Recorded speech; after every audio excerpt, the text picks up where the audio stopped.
শুরুতেই গল্পের ফিমেল লিডকে দেখা যায় যার নাম লিনজি। ওর বয়স এখন মাত্র 24 বছর আর ওকে দেখতে খুবই সুন্দর।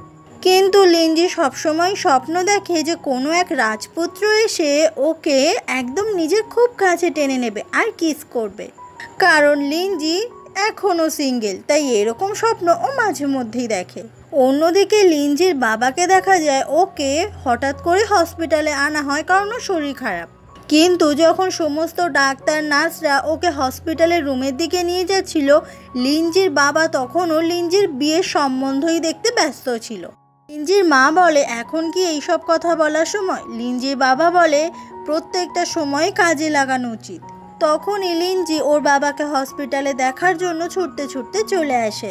লিনজি তখন একটা জিনিস দেখে সব থেকে বেশি অবাক হয়ে যায় যে লিনজির বাবা এই সিচুয়েশনেও পকেট থেকে লিনজির ছবি বার করে আর সবাইকে দেখিয়ে বলে, এটা আমার মেয়ে, এর বয়স 24, খুব সুন্দর। তোমরা যদি কেউ লিনজিকে বিয়ে করতে চাও তাহলে অবশ্যই আমার সঙ্গে দেখা করো, আর যদি তোমাদের কোনো সুপাত্র জানা থাকে তবে আমার সঙ্গে কন্ট্যাক্ট করো।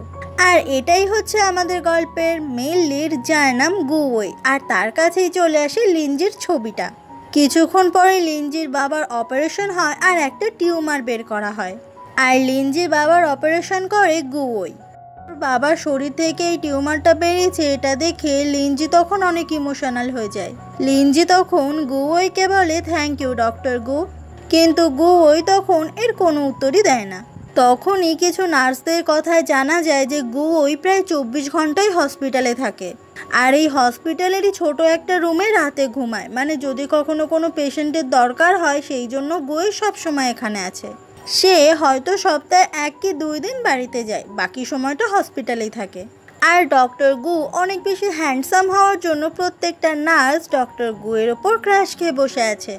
করিডোর দিয়ে হাঁটার সময় গুয়োই তখন একটা কেবিনে দরজা দিয়ে ভেতরে তাকায়। দেখা যায় এই কেবিনেই রয়েছে লিনজির বাবা, মা আর লিনজি।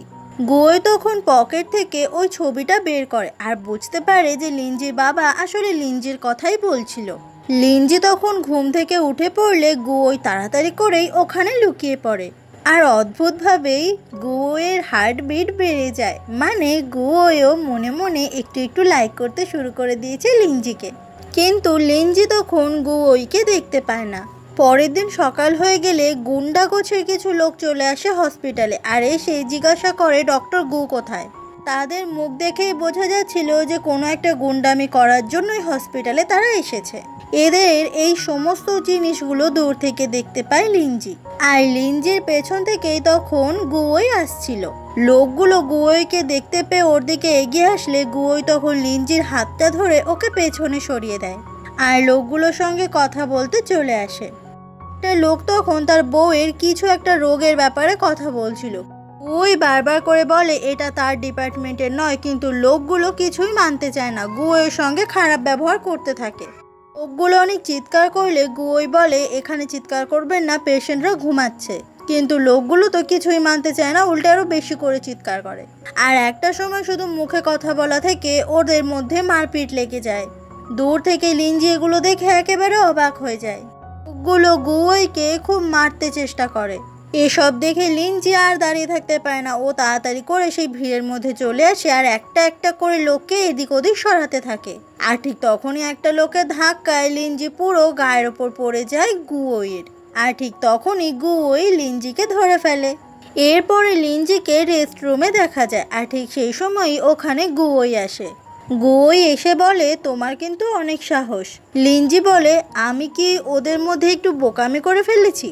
গুয়োই তখন একটা ব্যান্ডেড বার করে আর সেটা লিনজির কপালে লাগিয়ে দেয়, কারণ লিনজির কপালটা একটু কেটে গিয়েছিল। গুয়োই বলে তুমি চিন্তা করো না, এইটুকু কাটাতে কখনোই দাগ থেকে যাবে না। লিনজি বলে আজকে আমি যা করেছি এটা নিয়ে প্লিজ আমার মা বাবাকে বলো না, ওরা যদি জানতে পারে আমাকে নিয়ে অনেক চিন্তা করবে, কারণ আমার মা বাবা অনেক স্ট্রিক্ট। গুয়োই বলে ঠিক আছে, বলবো না। এটা শুনে লিনজি খুব খুশি হয়ে যায়। গুয়োই বলে তুমি এখান থেকে যাবে না, যদি ঘুমাতে যাও ঘুমাতে পারো, এখানে একটা সিঙ্গেল বেড আছে। এটা শুনে লিনজি তখন লজ্জায় পড়ে যায় আর তাড়াতাড়ি করে সেই রেস্ট রুম থেকে বেরিয়ে যায়। পরের দিন সকালে লিনজির বাবা অনেকটাই সুস্থ হয়ে যায় আর ডাক্তাররা চেক আপ করতে আসে তার। কিন্তু লিনজি তখন হাঁ করে গুয়োইয়ের দিকেই তাকিয়েছিল। গুয়োই যখন ওখান থেকে চলে যাচ্ছিল, লিঞ্জি গুয়োর সামনে আসে আর গুয়োর আইডি কার্ডটা দেখে বুঝতে পারে যে এর নাম আসলে গুয়োই। তবে গুয়োই কিছু না বলে ওখান থেকে চলে যায়। অন্যদিকে লিঞ্জির বেস্ট ফ্রেন্ড শানশানকে দেখা যায়, ওকে সেই সময় লিঞ্জি ফোন করে। কাল থেকে ওর সাথে যা যা ঘটেছে সমস্ত কিছু ওর বেস্ট ফ্রেন্ড শানশানকে শোনাতে থাকে। আর এটাও বলে যে হসপিটালে একটা ডাক্তার রয়েছে, তার উপর ও ক্রাশ খেয়েছে। যেটা শুনে শানশান তো খুবই খুশি হয়ে যায় আর বলে, ফাইনালি তুই কাউকে পছন্দ করলি। লিঞ্জি বলে, কিন্তু ও তো একজন ডাক্তার, হতে পারে আমার থেকে বয়সে অনেক বড়। শানশান বলে, কিন্তু আমি চিন্তা করছি যে ওর যদি বিয়ে হয়ে যায়।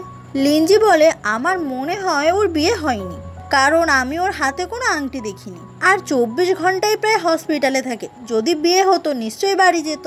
শানশান বলে, তাহলে তো তোর এখনই সুযোগটা নেওয়া উচিত। কিন্তু লিঞ্জি তো কোনো সুযোগ নিতেই পারবে না, কারণ ও খুবই লজ্জা পায়। বাকি মেয়েদের মতো নিজের মনের কথাটা সোজাসুজি গিয়ে বলতেও পারবে না। পরের দিন সকাল থেকে খুব বৃষ্টি পড়ছিল। লিঞ্জি বাসে করে হসপিটালের দিকেই ওর বাবার সঙ্গে দেখা করতে আসছিল।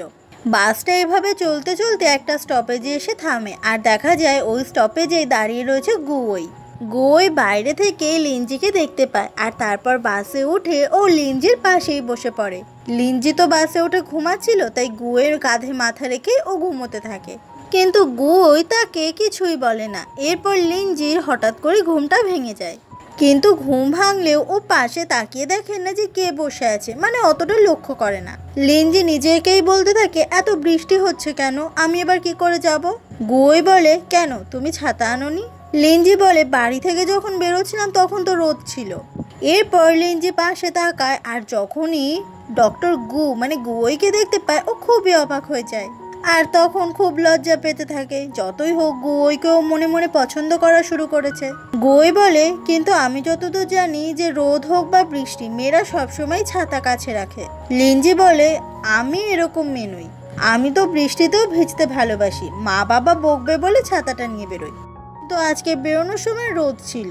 গুয়োই বলে, তুমি কি নিয়ে যাচ্ছ, এটা থেকে খুব সুন্দর গন্ধ বেরোচ্ছে।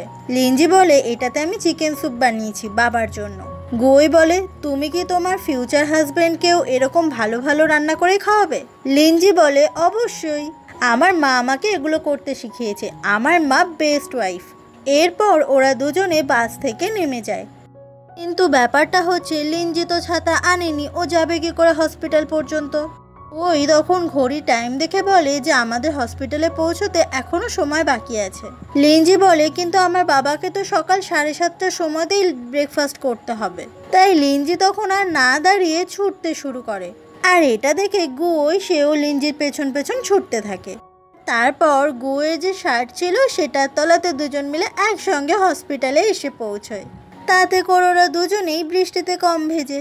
লিঞ্জি তখন টিস্যু পেপার বার করে সেটা দিয়ে গুয়োর জলগুলো মুছিয়ে দিচ্ছিল গায়ের। এরপর লিঞ্জি যখন চলে আসছিল তখন ও খুব ব্লাশ করছিল যে গুয়োর সঙ্গে কত সুন্দর মুহূর্ত কাটালো। গুয়োই তখন লিঞ্জির কাছে একটা ছাতা দিয়ে দেয় আর তারপরে ওখান থেকে গুয়োই চলে যায়। এটা দেখে লিঞ্জি একেবারে অবাক হয়ে যায় যে গুয়োই যদি ছাতাটা দেওয়ারই হতো তাহলে আগে কেন দিল না? তাহলে গুয়োই সেও কি লিঞ্জির সঙ্গে এরকম সুন্দর মুহূর্ত কাটানোর জন্য এতক্ষণ ছাতাটা বের করেনি? এরপর শানশানকে দেখা যায় ও এসেছে লিঞ্জির বাবার সঙ্গে দেখা করতে। আর ও তো খুব সাজতে গুজতে পছন্দ করে, তাই পুরো মডেলদের মতো সেজে এসেছে। তখনই ওই তাড়াতাড়ি করে যাওয়ার সময় শানশানের সঙ্গে ওর ধাক্কা লেগে যায়। শানশান তখন ওর ব্যাগগুলো গুয়োর দিকে এগিয়ে দেয় আর জিজ্ঞাসা করে যে 305 নাম্বার রুমটা কোন দিকে, সেটা কি গুয়োই বলতে পারবে? গুয়োই বলে যে 2nd ফ্লোরে। কথাটা বলে গুয়োই যখন যাচ্ছিল শানশান ওকে আবারও আটকায় আর বলে, একটা সুন্দরী মেয়ে এত বড় বড় ব্যাগ নিয়ে দাঁড়িয়ে রয়েছে, তুমি কি সেটা দেখতে পাচ্ছ না? তুমি তো আমাকে একটু হেল্প করতে পারো। কিন্তু গুয়োই কোনো পাত্তা না দিয়ে ওখান থেকে চলে যায়। যেটা দেখে শানশান তো অনেক রেগে যায়। এত সুন্দর করে সেজে গুজে আসার পরেও ছেলেরা পাত্তা দিচ্ছে না। সেই সময় পেছন থেকে ওখানে চলে আসে লিঞ্জি আর লিঞ্জি দেখতে পায় শানশানকে আর বলে যে হসপিটালেও যে একটা মানুষ এতটা সেজে গুজে আসতে পারে, এটা একে না দেখলে আমি জানতেই পারতাম না। শানশানের পর চলে আসে লিঞ্জির বাবার সঙ্গে দেখা করতে আর লিঞ্জির বাবা শানশানকে দেখে খুব খুশি হয়ে যায়। আসলে লিঞ্জির বন্ধু শানশানের সঙ্গে ওর বাবার সম্পর্ক খুবই ভালো। ওরা দুজনে একদম বন্ধুর মতো গল্প করে একসঙ্গে দেখা হলে। শানশান তখন লিঞ্জির বাবার জন্য অনেক হটপট আর ইনস্ট্যান্ট নুডলস নিয়ে আসে, যেগুলো অপারেশন হলে যে কোনো রোগীরই খাওয়া বারণ। কিন্তু লিঞ্জির বাবা এগুলো দেখে খুব খুশি হয়ে যায়। তখনই লিঞ্জি ওখানে আসে আর এই সমস্ত কিছু দেখে একেবারে অবাক হয়ে যায়। লিঞ্জি এসে বলে যে তোমার না এগুলো খাওয়া বারণ, তুমি এখন এইগুলো খাবে বলে চিন্তা করছো। ওর বাবাকে ও চিমটি কেটে বলে আমি চিকেন স্যুপ এনেছি, তুমি এখন সেটা খাবে। ঠিক সেই সময়ই সকালের চেক আপে গুয়োই ওই রুমে চলে আসে। শানশান যখন গুয়োইকে ডাক্তারের পোশাকে দেখে একেবারে অবাক হয়ে যায়। আর শানশান তখন এটাও বুঝতে পারে এটাই সেই ডাক্তার যার ওপর তার বন্ধু লিঞ্জি ক্রাশ খেয়েছে। গুয়োই লিঞ্জিকে বলে আরও কয়েকদিন হসপিটালে থাকতে হবে, তোমার বাবার রিকভারি হতে আর একটু সময় লাগবে। কথাটা বলে গুয়োই ওখান থেকে চলে যায়। লিঞ্জি তখন তাড়াতাড়ি করে শানশানকে ওখান থেকে উঠিয়ে নিয়ে বেরিয়ে যায়। আর বাইরে এসে টানাটানি শুরু করে, যদি কোনোভাবে শানশান ওর বাবার সামনে এসব কথা বলে দেয় তাহলে তো হয়েই গেল। শানশান বলে তুই যার ওপর ক্রাশ খেয়েছিস সে কিন্তু অনেক হ্যান্ডসাম। কিন্তু লিঞ্জি তো খুবই বোকাশোকামে, ও নিজের মনের কথা তো বলতেই পারবে না সোজাসুজি। কিছুক্ষণ পরে গুয়োই অন্য একটা ডাক্তারের সঙ্গে দাঁড়িয়েছিল, আর ঠিক তখনই গুয়োই বাইরে তাকিয়ে দেখতে পায় লিঞ্জি ওর বাবার সঙ্গে একটু বেরিয়েছে ক্যাম্পাসে। গুয়োই তখন ওর বন্ধুকে বলে যে চল বাইরে দিয়ে একটু ঘুরে আসি। লিঞ্জি আসলে ওর বাবাকে নিয়ে একটু হাঁটতে বেরিয়েছে, কারণ যেহেতু সবে সবে অপারেশন হয়েছে একটু হাঁটাচলা করলে ভালো। লিঞ্জির বাবা যখনই কোনো একটু হ্যান্ডসাম ছেলেকে দেখে তখনই লিঞ্জিকে বলে দেখ তো ওই ছেলেটাকে পছন্দ কিনা। মানে লিঞ্জির বাবা সবসময় লিঞ্জির জন্য ছেলে খুঁজতেই ব্যস্ত। লিঞ্জি বলে কিন্তু এই ছেলেটা থেকে এই হসপিটালের ডক্টর গু অনেক বেশি হ্যান্ডসাম। ওর বাবা বলে তোকে কোন ডাক্তার বিয়ে করবে, তার থেকে বরং ওই ছেলেটাই অনেক বেশি হ্যান্ডসাম। লিঞ্জি বলে না, আমার শুধু ডক্টর গুকেই ভালো লাগে। ঠিক সেই সময় ডক্টর গু পেছন থেকে লিঞ্জিকে ডাকে।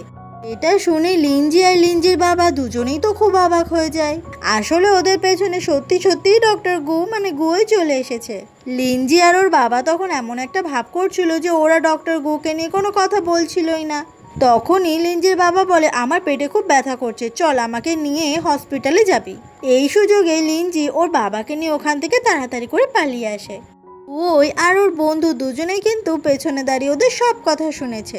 ওই বন্ধুটা বলে তোকে কিন্তু মেয়েটা পছন্দ করে, যেটা শুনেই খুব খুশি হয়ে যায় গুয়োই। এরপর গুয়োই যখন করিডোর দিয়ে হাঁটছিল ঠিক সেই সময় একটা বাচ্চা মেয়েকে নিয়ে লিঞ্জি ওকে লুকিয়ে লুকিয়ে দেখে।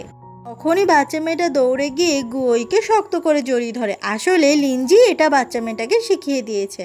লিঞ্জি তখন সামনে এসে এমন ভাব দেখাতে থাকে যেন ও বাচ্চাটার পেছনে দৌড়চ্ছিল। আসলে লিঞ্জি একটু একটু করে সুযোগ খুঁজছিল গুয়োর সঙ্গে কথা বলার জন্য।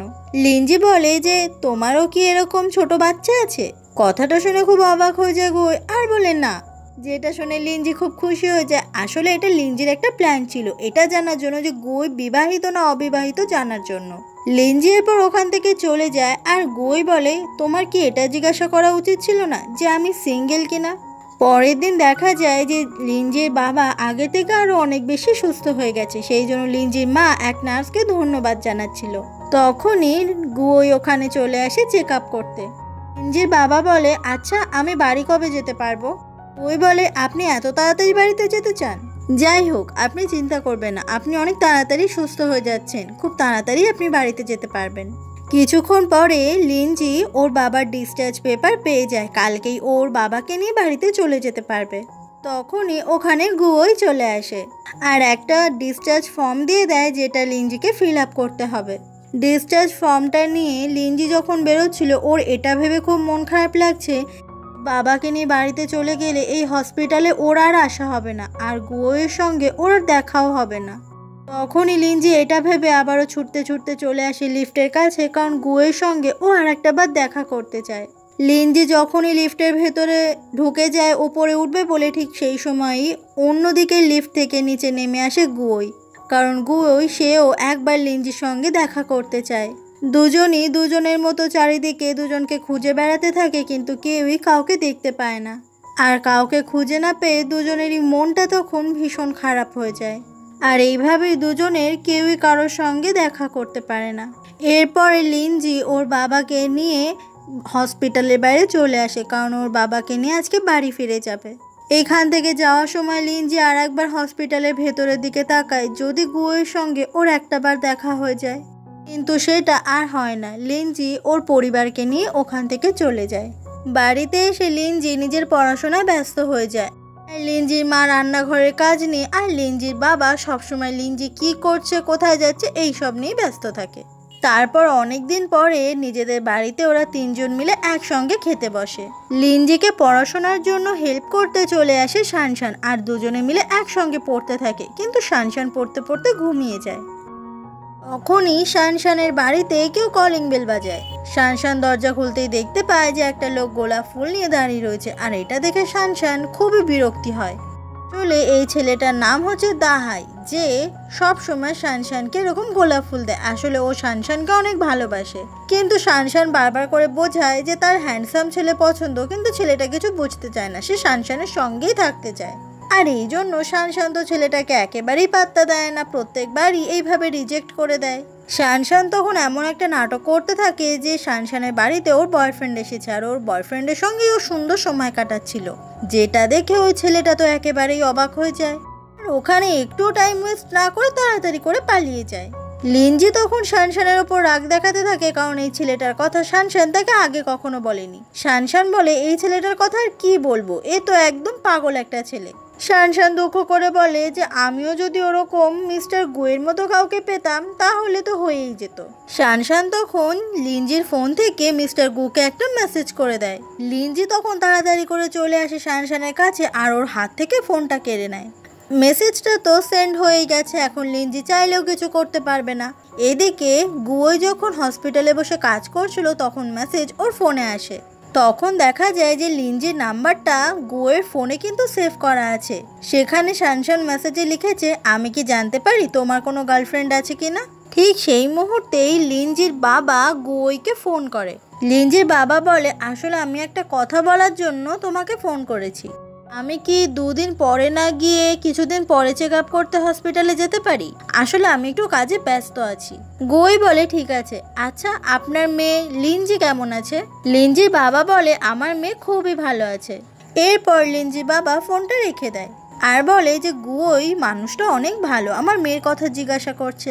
এরপরে লিনজিকে কলেজে দেখা যায় ও ইউনিভার্সিটিতে পড়াশোনা করছে।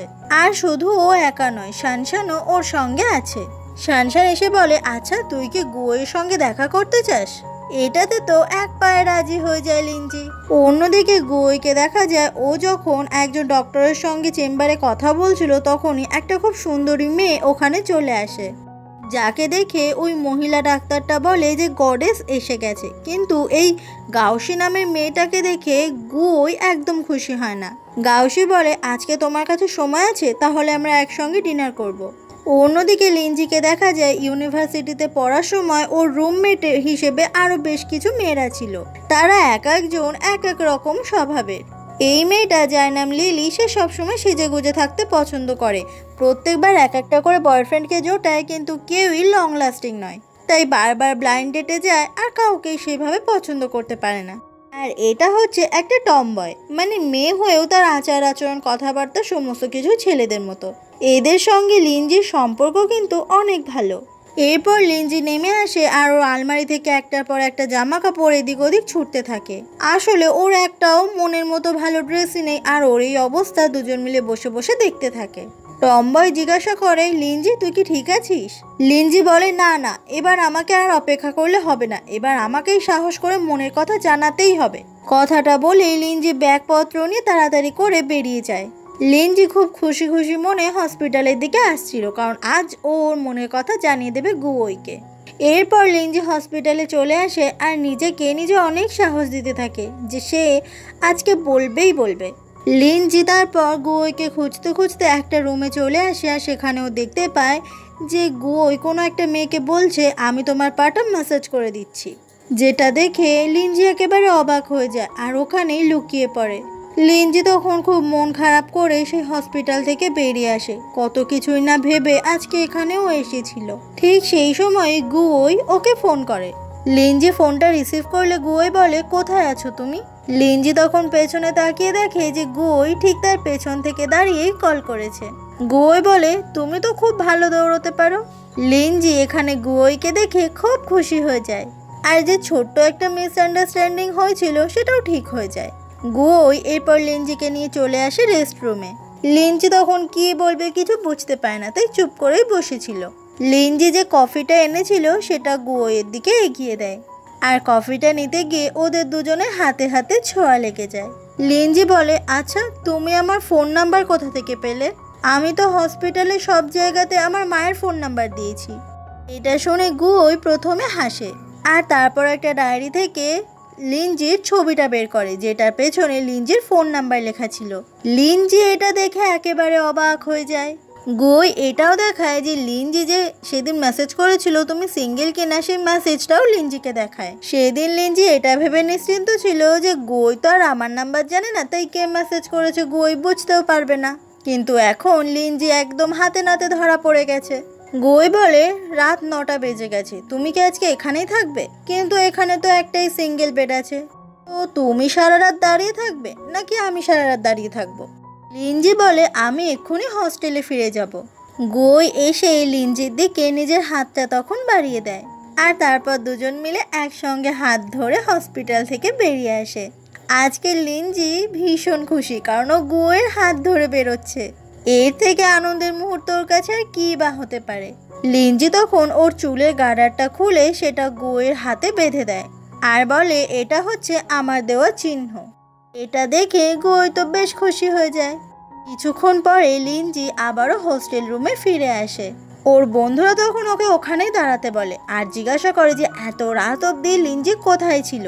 লিঞ্জি তখন জানায় যে আজকে তার বয়ফ্রেন্ড হয়েছে, তাই ও আজকে অনেক অনেক খুশি। এটা শুনে ওর দুই বন্ধু তো ভীষণ খুশি হয়ে যায়। এরপর লিঞ্জি ঘুমিয়ে পড়ে, আর ঠিক সেই সময় লিঞ্জিকে ফোন করে গুয়োই, আর বলে, তুমি কি এখনো ঘুমাচ্ছ? গুয়োর থেকে কল পেয়ে লিঞ্জি তখন তাড়াতাড়ি করে উঠে পড়ে। গুয়োই বলে, আমি তোমার হস্টেল রুমের গেটের বাইরেতেই দাঁড়িয়ে আছি। সত্যি সত্যি গুয়োই হস্টেলের বাইরে এসেছে লিঞ্জির সঙ্গে দেখা করতে। তখনই লিঞ্জি চলে আসে গুয়োয়ের সঙ্গে দেখা করতে, আর ওরা দুজনে যখন দেখা করে তখন একে অপরকে শক্ত করে জড়িয়ে ধরে। লিঞ্জি মনে মনে বলে, এতদিন ধরে যেটা চেয়েছিলাম আজকে সেটা অবশেষে পেয়েছি। এরপর শানশানকে নিয়ে ওরা দুজন মিলে চলে যায় ক্যাম্পেইন করতে, যেখানে ওরা দুজনে তো একে অপরের সঙ্গে খুবই সুইট সুইট মোমেন্ট কাটাচ্ছিল, আর শানশান ওর নিজেকে নিয়ে ব্যস্ত ছিল। আর ওদের দুজনকে দেখে শানশানেরও তখন মনে হচ্ছিল, ইস ওর যদি এরকম একটা বয়ফ্রেন্ড থাকতো। তখনই গোলাপ ফুল নিয়ে সেই ছেলেটা মানে দাহাই আবারও ওখানে চলে আসে। শানশান তখন ওদের দুজনকে দেখিয়ে বলে যে ওকেও গোলাপ ফুল দেওয়ার লোক আছে। আর এইভাবেই ওরা দুজনে একসঙ্গে অনেক সুন্দর মুহূর্ত কাটাতে থাকে। কখন অজান্তে দুজন দুজনকে যে ভালোবেসে ফেলেছে সেটা দুজনের কেউ বুঝতেই পারেনি। ওই দেখায় যে লিঞ্জির দেওয়া গার্ডারটা ও এখনো হাতে বেঁধে রাখে। এইভাবেই দিনের পর দিন কাটতে থাকে, আর ওরা দুজন এরকম অনেক জায়গায় ঘুরতে যায় আর একসাথে সময় কাটায়। এরকমই একদিন লিঞ্জি গুয়োর জন্য খাবার নিয়ে হসপিটালে আসে। তখন হসপিটালের বাকি নার্সরা বলে যে ডক্টর গুর গডেস এসেছে।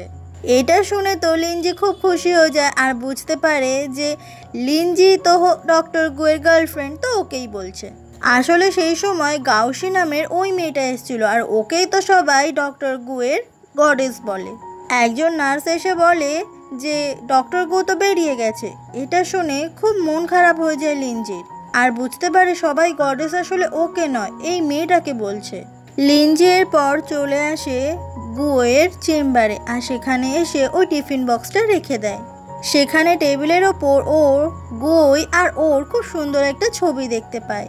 তখনই গুই এসে লিঞ্জিকে পেছন থেকে জড়িয়ে ধরে। লিঞ্জি বলে, বাইরে নার্সরা বলছিল তুমি নাকি হসপিটালে নেই। গুই বলে, জানি না কেন বলেছে ওরা। ঠিক সেই সময় ওই ঘরে গাউসি নামের ওই মেয়েটা চলে আসে, আর ওদের দুজনকে এইভাবে দেখে একেবারে অবাক হয়ে যায়। গাউসি তখন গুইকে একটা ইনভিটেশন কার্ড দেয়, আর তারপর কিছু না বলে ওখান থেকে চলে যায়। লিঞ্জি তখন গাউসিকে দেখে গুইয়ের উপর রাগ দেখাতে থাকে। ওই তখন লিঞ্জির রাগ ভাঙানোর চেষ্টা করে। ঠিক সেই সময় লিঞ্জির মা লিঞ্জিকে ফোন করে, আর তারপর কিছু না বলে এমার্জেন্সি কথাটা বলে তাড়াতাড়ি করে দৌড়ে ওখান থেকে বেরিয়ে যায়। লিঞ্জি তারপর একটা অনেক বড় হোটেলে ছুটতে ছুটতে চলে আসে, আর চারিদিকে খুঁজে বেড়াতে থাকে কিছু একটা। এরপর একটা রুমের ভেতরে ও ঢুকতেই ও ভীষণ অবাক হয়ে যায়। ও দেখতে পায় যে ওর মা ভীষণ কান্নাকাটি করছে, আর একজন মহিলা ওর মাকে এটা বোঝানোর চেষ্টা করছে যে লিনজির বাবা এখন প্রমোশন হয়েছে, সেই জন্য তাকে এইগুলো করতেই হবে।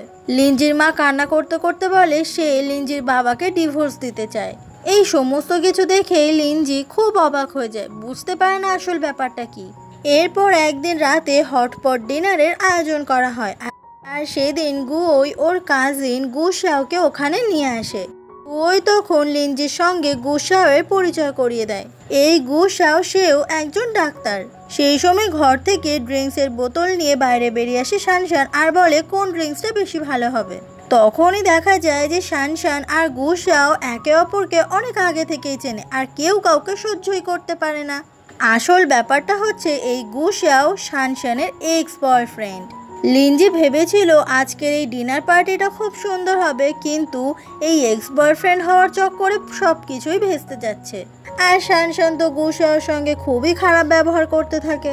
গুশাও সেও কিন্তু কম নয়, শানশান দুটো কথা শোনালে সেও তিনটে কথা শুনিয়ে দেয়। এরপর সবাই ঝগড়াটা বন্ধ করে খাওয়া দাওয়াতে মন দেয়। শানশান তখন সবাইকে এই ওয়াইনটা খেতে বলে, এটা নাকি ট্র্যাডিশনাল ওয়াইন। আর তারপর চারজন মিলেই সেই ওয়াইনটা অনেক অনেক খেতে থাকে। কারোর এটা মাথায় থাকে না যে খাওয়ারও একটা কন্ট্রোল রাখতে হয়, যে যার ইচ্ছে মতো খায়। আর এই ড্রিঙ্ক খাওয়ার চক্করে শানশান আর গুশাওয়ের ভাব হয়ে যায়। আর ওদের দুজনের অবস্থা দেখে গুয়োই আর লিনজি হাসতে থাকে। কিছুক্ষণ পরে লিনজির অনেক নেশা হয়ে যায়। গুয়োই তখন লিনজিকে কোলে করে নিয়ে ঘরে চলে আসে, সেখানে যে বিছানা ছিল সেখানে শুইয়ে দেয়। লিনজি সেও সাথে সাথে ঘুমিয়ে পড়ে, আর গুয়োই ঘুমন্ত লিনজিকে হাঁ করে দেখতে থাকে। আর সে তো অনেক বেশি নেশা করেছে, তাই সারা রাত ভুলভাল বকতে থাকে আর ভুলভাল কাজ করতে থাকে। গুয়োই এই সুযোগটা আর হাতছাড়া করে না, ও লিনজির কপালে একটা কিস করে। পরের দিন সকাল হলে লিনজির মা লিনজিকে ফোন করে, বলে যে তুই কোথায় আছিস, আজকে তোর বাবার হসপিটালে চেক আপ আছে না। এটা শুনেই লিনজি তাড়াতাড়ি করে উঠে পড়ে। আসলে লিনজি ভুলেই গেছিল আজকে ওর বাবার হসপিটালে চেক আপ আছে। অন্যদিকে লিনজির বাবাকে দেখা যায় ও অলরেডি হসপিটালে চলে এসেছে, আর তখনই লিনজি চলে আসে ওর বাবার সঙ্গে দেখা করতে। লিনজির বাবা লিনজিকে বলে, তুই জানিস আজকে তোর জন্য খুব সুন্দর একটা ছেলে খুঁজে পেয়েছি আমি, সেটা হচ্ছে এই শাওজাং, ও খুব ভালো ডাক্তার। এটা দেখে খুব মন খারাপ হয়ে যায় গুয়োয়ের। ওরই সামনে ওর গার্লফ্রেন্ডের বাবা ওর গার্লফ্রেন্ডের অন্য একটা ছেলের সঙ্গে বিয়ের কথা বলছে। ছেলেটারও তখন লিনজিকে বেশ পছন্দ হয়, আর সেটা ওর মুখ দেখেই বোঝা যায়। কিন্তু গুয়োই লিনজিকে তখন অনেক রাগ দেখাতে থাকে, আর লিনজি সেটা খুব ভালো করে বুঝতে পারে যে গুয়োই রেগে যাচ্ছে। ছেলেটা তখন লিনজির থেকে উইচ্যাট নাম্বার চায় আর একসঙ্গে ডিনার করারও কথা বলে। লিনজি তখন কি করবে, ওর বাবার সামনে তো আর বেশি কথাও বলতে পারছে না, তাই নিজের উইচ্যাট আইডিটা দিয়ে দেয় ছেলেটাকে। যেটা দেখে গুয়োই আরো বেশি করে রেগে যায়। আর কিছু না বলে গুয়োই তখন খুব রেগে রেগে ওখান থেকে চলে যায়। এদিকে লিনজির বাবা তো খুব খুশি, তার মেয়ের জন্য একটা সুপাত্র সে খুঁজে পেয়েছে।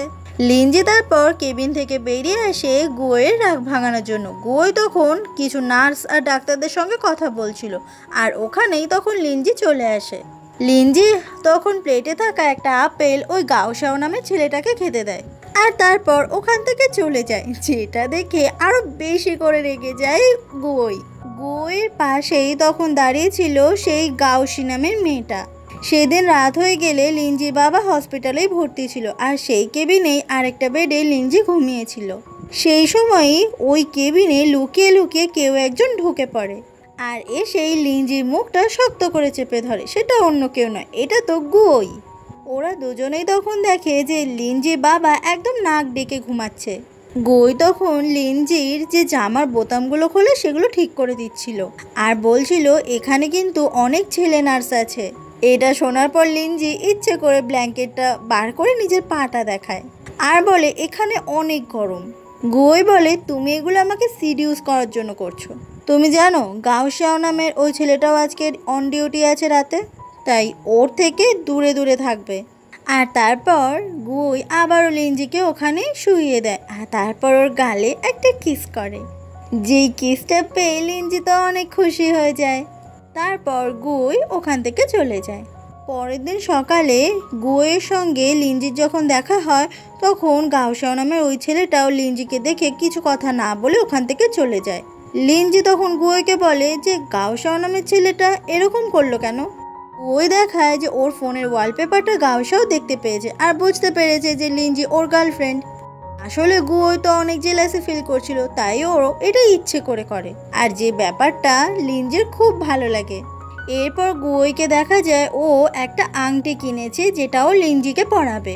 ঠিক সেই সময় গাওশি নামের ওই মেয়েটা গুয়োর সঙ্গে দেখা করতে আসে। এরপর হসপিটাল ক্যাম্পাসে ওরা দুজনে বসে। গাওশি বলে আমেরিকাতে যাওয়ার জন্য 2টো সিট এখনও ফাঁকা রয়েছে, আমি চাই তুমি আর আমি একসঙ্গে আমেরিকাতে গিয়ে বাকি ডিগ্রিটা কমপ্লিট করি। কথাটা বলার সময় গাওশি হাতটা ধরে গুয়োর, কিন্তু গুয়োই সেই হাতটা ছাড়িয়ে দেয়।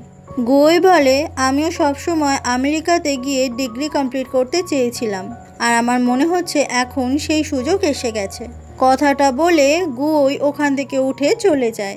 অন্যদিকে লিঞ্জি আর ওর মা লিঞ্জির বাবাকে নিয়ে একটু আশপাশটা হাঁটাচ্ছিল। ঠিক তখনই উল্টো দিক থেকে গুয়োই আসছিল। লিঞ্জির বাবা মা একটা খুব দামি গাড়ি দেখে বলছিল এরকম একটা গাড়ি ওরাও কিনতে চায়। সেই সময় গুয়োই ওদের সঙ্গে কথা বলতে আসে। এখানে গুয়োইকে দেখে খুব অবাক হয়ে যায় লিঞ্জি। গুয়োই বলে স্যার আপনি কি গাড়িটা চালাতে চান। লিঞ্জি তখন ওখানে আর বেশিক্ষণ না দাঁড়িয়ে ওর মা বাবাকে নিয়ে ওখান থেকে চলে যায়, যাতে করে ওর মা বাবা এটা না ধরতে পারে যে লিঞ্জির সঙ্গে গুয়োইয়ের সম্পর্ক আছে। কিছুক্ষণ পর লিঞ্জি যখন রাস্তা থেকে একা একা হাঁটছিল, গুয়োই তখন ওর গাড়িটা নিয়ে লিঞ্জির পাশে এসে দাঁড়ায়। গাড়ি থেকে নেমে গুয়োই তখন লিঞ্জির দিকে রাগ রাগ চোখ দিয়ে তাকিয়ে থাকে, কারণ লিঞ্জি সেই সময় ওর মা বাবাকে ওইভাবে টানতে টানতে নিয়ে চলে এসেছে আর এই জন্য লিঞ্জি সে নিজেও ভয় পাচ্ছিল। গুয়োই এসে তখন লিঞ্জিকে সোজা নিজের কোলে তুলে নেয় আর তারপর লিঞ্জিকে গাড়িতে বসিয়ে সেখান থেকে সোজা লিঞ্জিকে নিয়ে চলে আসে গুয়োই নিজের বাড়িতে। লিঞ্জি সে তো গুয়োর বাড়িতে আগে কোনোদিনও আসেনি, তাই সে এখনো বুঝতে পারছে না এটা গুয়োর বাড়ি। গুয়োই বলে আজকে আমি ভেবেছিলাম তোমার মা বাবাকে সবটা জানাবো আর তুমি সেই সময় তোমার মা বাবাকে আমার সামনে দিয়ে নিয়ে চলে এলে। লিঞ্জি বলে আমি আসলে ভয় পাচ্ছিলাম, এটাই ভাবছিলাম ওরা যদি তোমাকে ওদের জামাই হিসেবে পছন্দ না করে। না মানে আমি এটা বলছি যে তুমি তো আমার থেকে বয়সে অনেকটা বড়, সেই জন্য। আসলে আমাদের ফ্যামিলিতে এরকম আগে কখনো হয়নি তো তাই ভয় লাগছে। গুয়োই বলে তোমার আমাকে দেখে কি বুড়ো মনে হয়। কথাটা বলেই গুয়োই যখনই লিঞ্জির একটু কাছে আসে লিঞ্জি ভয় নিজে চোখ দুটো বন্ধ করে দেয়। কিছুক্ষণ পরে লিঞ্জি যখন চোখ খোলে ও দেখতে পায় গুয়োই হাতে একটা বাক্স নিয়ে দূরে ওর দিকে হাত বাড়িয়ে দাঁড়িয়ে আছে। লিঞ্জি তখন ছুটতে চলে আসে গুয়োর কাছে আর গুয়োর হাত থেকে সেই বাক্সটা নিজেই নিয়ে নেয়। কিছুক্ষণ পর গুয়োই বসে বসে চা খাচ্ছিল আর অপেক্ষা করছিল। ঠিক সেই সময় খুব সুন্দর একটা ড্রেস পরে ওখানে লিঞ্জি চলে আসে। আসলে ওই বাক্সটার ভেতরে এই সুন্দর ড্রেসটাই ছিল। লিঞ্জিকে এই সুন্দর ড্রেসটাতে দেখে খুব খুশি হয়ে যায় গুয়োই তারপর লিঞ্জিকে ওই ড্রেসটা পরিয়ে নিয়ে চলে আসে একটা পার্টিতে। আজকে এখানে হসপিটালে যতজন ডাক্তাররা রয়েছে সবাই মিলে একটা পার্টি করছিল আর গাওশি যখন লিঞ্জির সঙ্গে গুয়োইকে দেখতে পায় তখন খুব অবাক হয়ে যায়। ওখানে এক একজন কমেন্ট করতে থাকে যে এই বাচ্চা মেয়ে তুমি ডক্টর গুকে কি করে পটাতে পারলে। গুয়োই বলে ডক্টর লি আমার গার্লফ্রেন্ডের সঙ্গে ভালোভাবে কথা বলুন, আমি খুব তাড়াতাড়ি লিঞ্জিকে বিয়ে করতে চলেছি। যে কথাটা শুনে গাওশির মোটেই পছন্দ হয় না। একজন ডাক্তার বলে গুয়োই তুই বিয়ে করতে চলেছিস। গুয়োই বলে খুব তাড়াতাড়ি। সে ডাক্তার বলে কিন্তু আমি শুনলাম যে তুই আমাদের সঙ্গে আমেরিকাতে পড়াশোনা করতে যাবি। লিঞ্জি তখন খুব অবাক হয়ে জিজ্ঞাসা করে তুমি আমেরিকাতে চলে যাচ্ছ, তুমি তো আমাকে আগে এই কথাটা বলনি একবারও। কিন্তু গুয়োই লিঞ্জির এই কথার কোনো উত্তরই দেয় না। ওখানে বাকি যে ডাক্তাররা ছিল তারা কেউই গুয়োর সঙ্গে লিঞ্জিকে কিছুতেই মেনে নিতে পারছিল না। সবাই এরপর অনেক মজা করলেও লিঞ্জির কিছুই ভালো লাগছিল না। এরপর লিঞ্জি চলে আসে ওয়াশরুমে আর সেখানেই গাওশি আসে কিছু মেকআপ করতে। গাওশি বলে সবার চোখে তুমি আর গুয়োই পারফেক্ট ম্যাচ। লিঞ্জি বলে কারোর চোখে পারফেক্ট ম্যাচ হওয়া না হওয়া নিয়ে আমার কিছু যায় আসে না, আমি তো জানি যে আমরা দুজন দুজনকে ভালোবাসি, এটাই যথেষ্ট। কথাটা বলে লিঞ্জি যখন ওখান থেকে চলে যাচ্ছিল গাওশি বলে কিন্তু গুয়োই তো আমেরিকাতে চলে যাচ্ছে আর এত বড় কথাটা তুমি গার্লফ্রেন্ড হয়ে তোমাকে বললো না। তোমার একবারের জন্য ভয় করছে না যে গুয়োই যদি ওখান থেকে আর কখনো ফিরে না আসে। কথাটা বলে গাউসি ওখান থেকে চলে যায়। লিনজি ওখানেই মন খারাপ করে দাঁড়িয়ে থাকে। সত্যি তো, গই একবারও বললো না ও আমেরিকাতে চলে যাচ্ছে। এদিকে গই সেই সময় আংটিটা নিয়ে সবে লিনজির দিকে আসছিল ওকে প্রপোজ করবে বলে, কিন্তু সেই সময় ওর দেখা হয়ে যায় গাউসির সঙ্গে, আর গাউসির পেছন থেকেই লিনজি আসছিল। গই তখন সোজা চলে আসে, আর লিনজি তখন আর কিছু কথা না বলে ওখান থেকে চলে যায়, যেটা দেখে গই খুব অবাক হয়ে যায়। গই তখন আন্দাজ করতে পারে যে গাউসি নিশ্চয়ই লিনজিকে কিছু বলেছে, সেই জন্যই লিনজি হঠাৎ করেই এতটা মন খারাপ করে চলে গেছে। সেও সেই সময় ওখান থেকে চলে যায়, যেটা দেখে গাউসির সেই সময় অনেক কষ্ট হচ্ছিল। গই দৌড়ে দৌড়ে এসে লিনজিকে আটকায়, কিন্তু লিনজি অনেক রাগ দেখাচ্ছিল। লিনজি বলে, তুমি আমেরিকাতে চলে যাচ্ছ তাই না? গই বলে, হ্যাঁ। লিনজি বলে, কতদিনের জন্য? গই বলে, 6 মাস। লিনজি বলে, মাঝে মাঝে আমি কি ভাবি জানো, সত্যি আমরা দুজন দুজনের থেকে অনেক আলাদা। গাউসি ঠিক কথা বলেছে, তুমি আর আমি পারফেক্ট ম্যাচ নই। কথাটা বলে লিনজি যখন ওখান থেকে চলে যাচ্ছিল, গই ওকে ডাকে আর বলে, কেন তুমি সবসময় আমার দিকে মুখ ঘুরিয়ে এইভাবে চলে যাও? কেন তুমি এতটা বেশি অ্যারোগেন্ট? লিনজি বলে, আমি অ্যারোগেন্ট? লিনজি আর কিচ্ছু না বলে রাগ করে ওখান থেকে চলে যায়। গইয়ের তখন অনেক মন খারাপ হয়ে যায়। ও তো আজকে প্ল্যানিং করেছিল যে লিনজিকে সবার সামনে প্রপোজ করবে, কিন্তু গই আর থেমে না থেকে আবারও ছুটে আসতে থাকে লিনজির কাছে, আর এসে লিনজির হাতটা ধরে। লিনজি তখন নিজের পায়ের হিল দুটো খুলে গইয়ের হাতে ধরিয়ে দেয় আর ওখানেই বসে পড়ে। আসলে হিল পরে অনেকক্ষণ হাঁটার জন্য ওর পায়ে ব্যথা হচ্ছে। গই তখন নিজের হাতে লিনজিকে আবারও সেই জুতোগুলো পরিয়ে দেয়, আর তারপর লিনজির ভীষণ কাছে চলে আসে। গই বলে, তুমি আমাদেরকে এইভাবে তাকাচ্ছ কেন? তুমি কি আমাকে সিরিয়াস করার চেষ্টা করছো? গই তখন লিনজিকে ওখান থেকে ওঠায় আর বলে, আমার সঙ্গে চলো। গই তারপর লিনজিকে নিয়ে চলে আসে খুব সুন্দর একটা অ্যামিউজমেন্ট পার্কে, যেখানে চারিদিকটা এত সুন্দর দেখে লিনজির তো ভীষণ পছন্দ হয়ে যায়। গই তখন ওই আংটিটা বার করে লিনজির দিকে এগিয়ে দেয় আর বলে, তোমার কি এই গিফটটা পছন্দ হয়েছে? এটা দেখে লিনজি সে তো একেবারে অবাক হয়ে যায়। লিনজি বলে, তুমি আমার রাগ ভাঙানোর জন্য এগুলো করছো তাই না? গই তখন লিনজির সামনে হাঁটু গেড়ে বসে পড়ে আর বলে, আমি এই আংটিটা অনেক দিন আগে কিনেছি। এটা শুনে লিনজি একেবারে অবাক হয়ে যায়, কারণ লিনজি এই ব্যাপারে কিছু জানতোই না। গই বলে, তোমার দেওয়া চুলের গার্ডারটা আমি হাত থেকে এক মুহূর্তের জন্য খুলিনি।